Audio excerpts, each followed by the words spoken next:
새벽 예배를 하나님께 드리도록 하겠습니다. 우리 다 같이 사도신경으로 우리 신앙을 고백드립니다. 전능하사 천지를 만드신 하나님 아버지를 내가 믿사오며 그 외아들 우리 주 예수 그리스도를 믿사오니 이는 성령으로 잉태하사 동정녀 마리아에게 나시고 본디오 빌라도에게 고난을 받으사 십자가에 못 박혀 죽으시고 장사한 지 사흘 만에 죽은 자 가운데서 다시 살아나시며 하늘에 오르사 전능하신 하나님 우편에 앉아 계시다가 저리로서 산자와 죽은 자를 심판하러 오시리라. 성령을 믿사오며 거룩한 공회와 성도가 서로 교통하는 것과 죄를 사하여 주시는 것과 몸이 다시 사는 것과 영원히 사는 것을 믿사옵나이다. 아멘. 우리 찬송가 200장 달고 오면 그 말씀, 생명의 말씀은 함께 찬양 드리시겠습니다.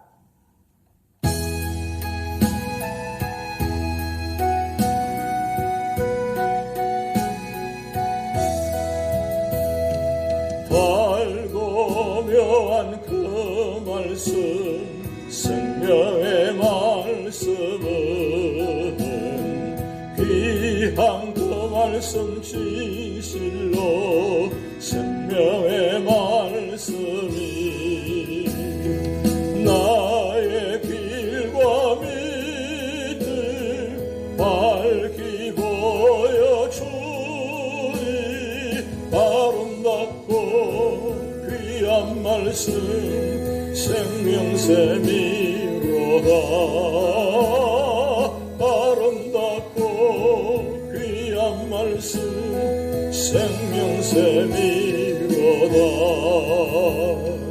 귀한 주님의 말씀은 내 노래 되도다. 모든 사람을 살리는 생명의 말씀은 값도 없이 받아 생명 길을 가니 아름답고 귀한 말씀 생명샘이로다. 아름답고 귀한 말씀 생명샘이로다. 널리 울려 퍼지는 생명의 말씀은 마음의 용서와 평안을 골고루 주나니 다만 예수 말씀 듣고 복을 받네. 아름답고 귀한 말씀 생명샘이로다. 아름답고 귀한 말씀 생명샘이로다. 귀한 주님의 말씀은 내 노래 되도다. 모든 사람을 살리는 생명의 말씀은 값도 없이 받아 생명 길을 가니 아름답고 귀한 말씀 생명샘이로다. 아름답고 귀한 말씀 생명샘이로다. 널리 울려 퍼지는 생명의 말씀은 마음의 용서와 평안을 골고루 주나니 다만 예수 말씀 듣고 복을 받네. 아름답고 귀한 말씀 생명샘이로다. 아름답고 귀한 말씀 생명샘이로다.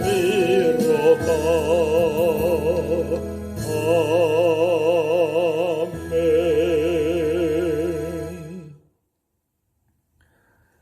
오늘 우리에게 주신 하나님의 말씀은 요한계시록 10장 1절에서 11절 말씀입니다. 내가 또 보니 힘센 다른 천사가 구름을 입고 하늘에서 내려오는데 그 머리 위에 무지개가 있고 그 얼굴은 해 같고 그 발은 불기둥 같으며 그 손에는 편의 놓인 작은 두루마리를 들고 그 오른발은 바다를 밟고 왼발은 땅을 밟고 사자가 부러지는 것 같이 큰 소리로 외치니 그가 외칠 때에 7 우레가 그 소리를 내어 말하더라. 7 우레가 말을 할 때에 내가 기록하려고 하다가 곧 들으니 하늘에서 소리가 나서 말하기를 7 우레가 말한 것을 임봉하고 기록하지 말라 하더라. 내가 본 바 바다와 땅을 밟고 서 있는 천사가 하늘을 향하여 오른손을 들고 세세토록 살아계신 이 곧 하늘과 그 가운데 있는 물건이며 땅과 그 가운데 있는 물건이며 바다와 그 가운데에 있는 물건을 창조하신 이를 가리켜 맹세하여 이르되 지체하지 아니하리니 7째 천사가 소리내는 날 그의 나팔을 불려고 할 때에 하나님이 그의 종 선지자들에게 전하신 복음과 같이 하나님의 그 비밀이 이루어지리라 하더라. 하늘에서 나서 내게 들리던 음성이 또 내게 말하여 이르되 내가 가서 바다와 땅을 밟고 서 있는 천사의 손에 펴놓인 두루마리를 가지라 하기로 내가 천사에게 나아가 작은 두루마리를 달라 한즉 천사가 이르되 갖다 먹어버리라.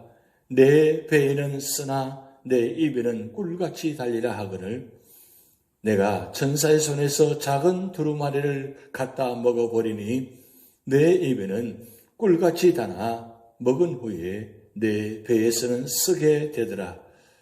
그가 내게 말하기를 내가 많은 백성과 나라와 방언과 임금에게 다시 예언하여야 하리라 하더라.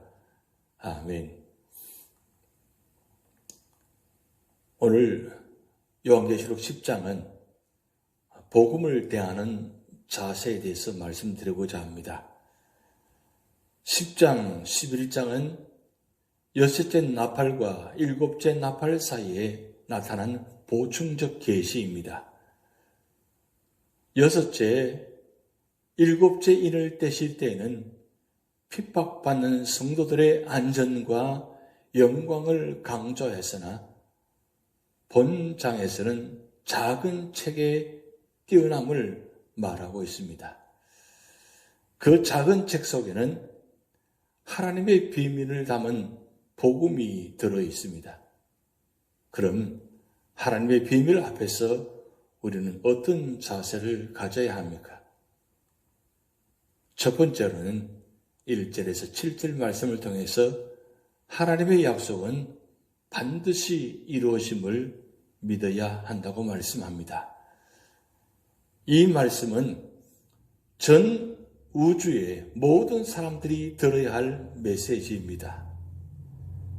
이제 요한은 힘센 다른 천사를 보았습니다. 힘센 다른 천사는 구름에 휩싸여 하늘에서 내려왔습니다. 여기 천사는 예수님을 연상케 하는데 이러한 모양은 마치 예수님께서 승진하신 때나 재림하실 때의 광경을 연상케 합니다. 그런데 힘센 다른 천사의 머리 위에는 무지개가 있고 얼굴은 해 같고 발은 불기둥 같으며 손에는 작은 책을 들고 있었습니다. 그리고 그의 오른발은 바다를 밟고 왼발은 땅을 밟고 있었습니다. 이것은 그가 땅 전체를 지배한다는 것입니다. 또 이렇게 바다와 땅을 밟고 있는 것은 말씀을 외치기 위해서입니다. 그 전하는 소식이 온 우주와 온 천하에 미치며 또 모두가 들어야 하기 때문입니다. 그렇습니다. 세상을 지배하는 것은 천사가 임의로 하는 것이 아니라 그의 손에 있는 작은 책에 근거하고 있습니다. 예수님께서는 요한복음 4장 말씀을 통해서 내 양식은 나를 보내신 분의 뜻을 실천하고 그분의 일을 완성하시는 것이라고 말씀하셨습니다.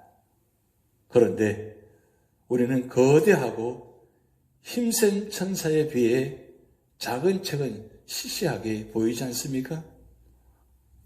오늘도 이런 자가 많습니다. 성경보다 설교자나 은사자에게 더 관심을 기울이는 많은 사람들이 있는 것입니다. 성경을 근거하지 않는 하나님의 종은 존재하지 않는 것입니다. 또한 존재해서도 안 되는 것입니다. 하나님의 비밀인 하나님의 약속은 지체 없이 이루어진다고 5절에서 말씀하고 있습니다. 작은 책의 비밀도 지체하지 않고 속히 이루실 것입니다. 이제 예수님께서는 모든 것을 지으신 하나님께 의지하여 맹세합니다. 7절을 보시기 바랍니다. 하나님의 비밀이란 예수 그리스도의 손에 있는 책, 성경에 기록된 바 하나님의 모든 말씀을 가리키고 있습니다. 아직까지 이루어지지 않은 마지막 날의 예언들도 1.1획의 착오도 없이 다 이루어질 것입니다. 하나님의 모든 약속은 하나도 빠짐없이 다 이루어질 것입니다. 두 번째로는 8절의 11절 말씀을 통해서 말씀은 복음사에게 동참하라고 말씀하고 있습니다. 요한은 하늘에서 음성을 들었습니다. 먼저 요한은 천사의 손에 펴놓은 책을 가질 것을 명령받았습니다. 여기서 펴놓인 책은 즉 작은 책이 어떤 책인지 생각해 보아야 합니다.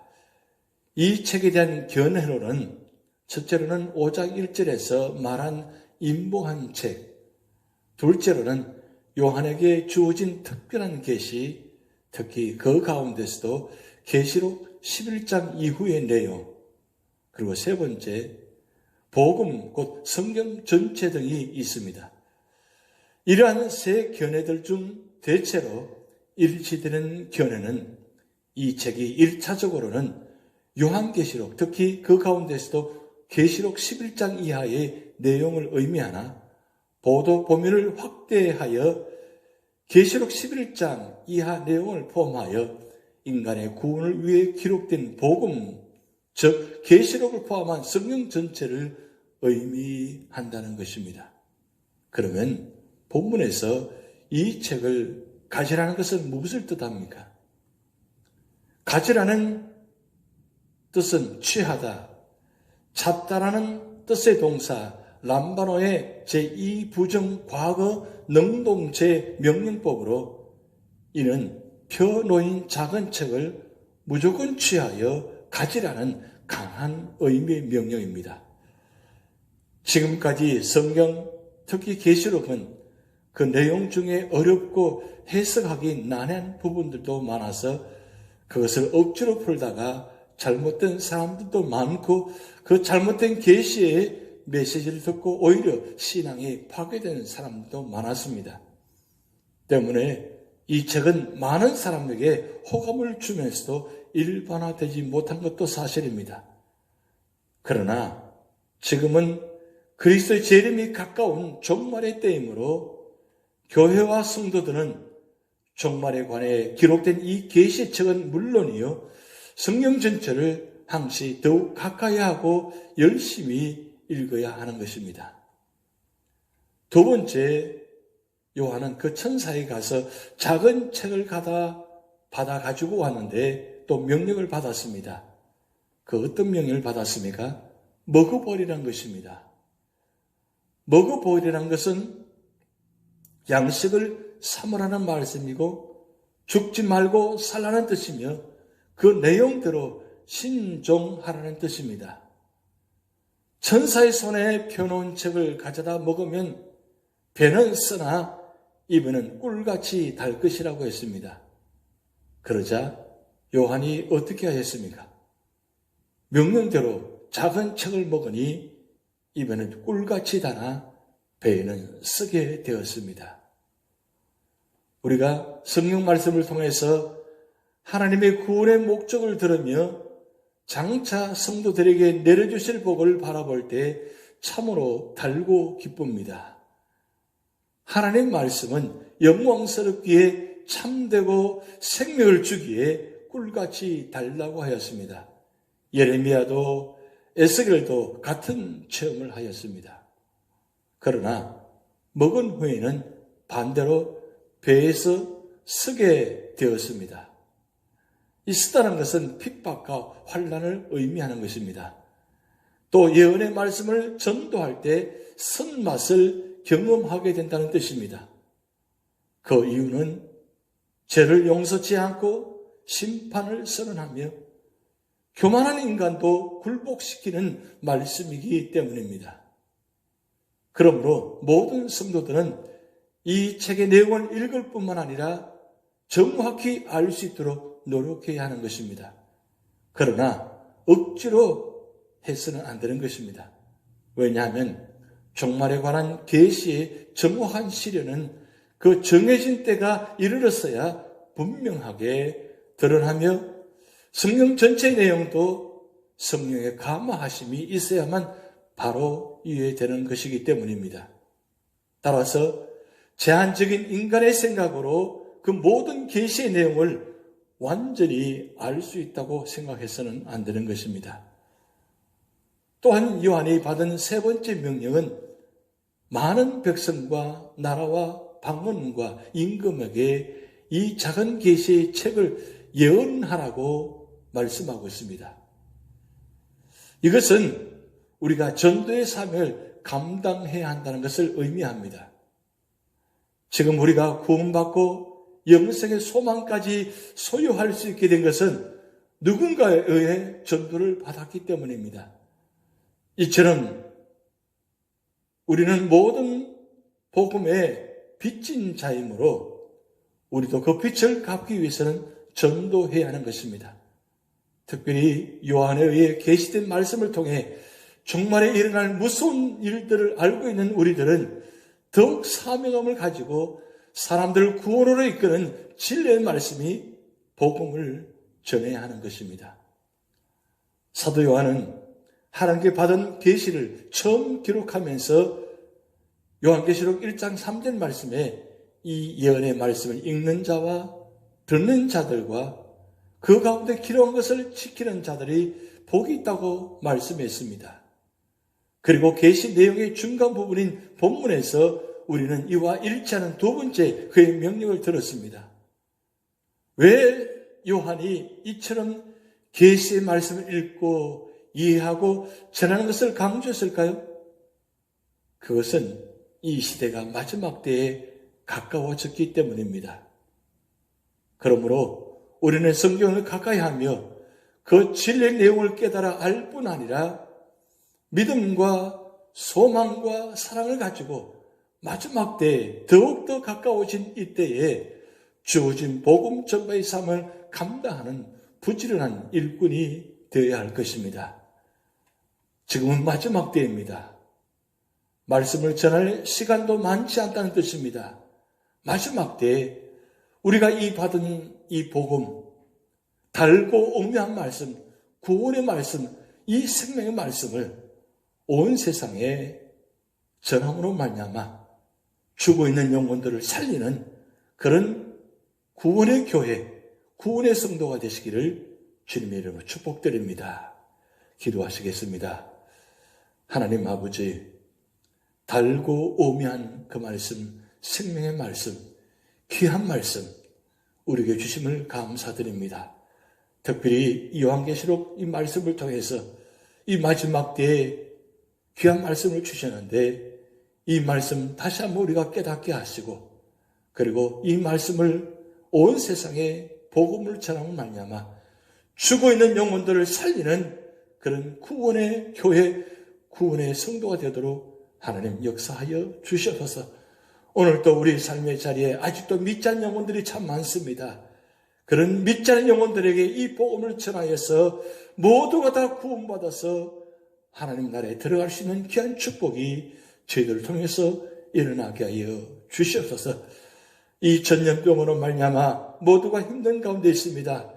하나님, 이 마지막 때 이 전염병의 모습을 통해서 마지막 주님의 재앙을 다시 한번 기억하게 하시고 이 재앙 가운데도 끝까지 믿음을 지킨 자는 반드시 하나님께서 구원하여 주신다고 말씀하셨사오니 모두가 다 구원받고 은혜받는 축복받는 믿음의 성도가 되도록 하나님 역사하여 주시옵소서. 오늘도 우리의 삶의 자리를 주님께 맡겨오며 예수님의 이름으로 축복하며 기도하옵나이다. 아멘. 다 같이 주기도문 하시겠습니다. 하늘에 계신 우리 아버지여, 이름이 거룩히 여김을 받으시오며 나라에 임하옵시며 뜻이 하늘에서 이룬 것 같이 땅에서도 이루어지이다. 오늘날 우리에게 일용할 양식을 주옵시고 우리가 우리에게 죄전자를 사하여 준 것 같이 우리 죄를 사하여 주옵시고 우리를 시험에 들게 하지 마옵시고 다만 악에서 구하옵소서. 대개 나라와 권세와 영광이 아버지께 영원히 있사옵나이다. 아멘.